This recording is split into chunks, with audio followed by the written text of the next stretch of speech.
Tungabhadra dam gate కొట్టుకుపోవడంపై ఆంధ్రప్రదేశ్ ప్రభుత్వం ఆందోళన వ్యక్తం చేసింది. కర్ణాటకలో తుంగభద్ర డ్యాం గేట్ కొట్టుకుపోవడంపై ఏపీ సీఎం చంద్రబాబు ఆరా తీశారు.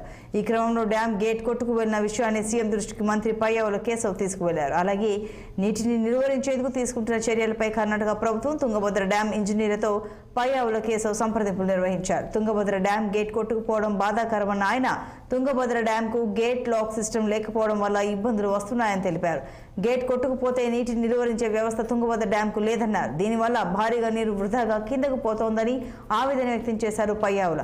కొట్టుకుపోయిన గేట్ స్థానంలో ప్రత్యామ్నాయ గేట్ ఏర్పాటుకు ఏపీ వైపు నుంచి సాయం అందిస్తామని మంత్రి హామీ ఇచ్చారు.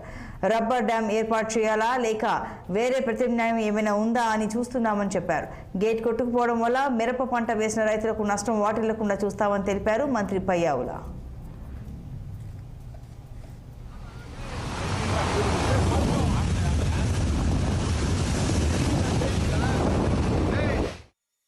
లాంటిది ఈ తుంగభద్ర డ్యాం. దీన్ని నమ్ముకుని లక్షలాది మంది రైతులు మిరప పంటల్ని వేసినటువంటి పరిస్థితులు ఉన్నాయి. ఇవన్నింటినీ దృష్టిలో పెట్టుకుని సాధ్యమైనంత త్వరలోనే దీన్ని రెస్టోర్ చేయడానికి ప్రభుత్వం అన్ని చర్యలు తీసుకోవాలని చెప్పేసి ముఖ్యమంత్రి గారు ఆదేశించారు.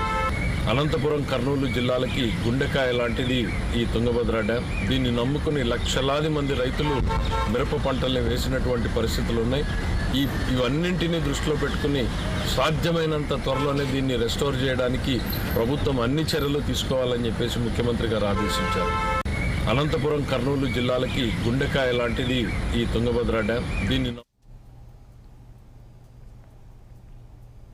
దువ్వాడ కుటుంబ వివాదం ఆంధ్రప్రదేశ్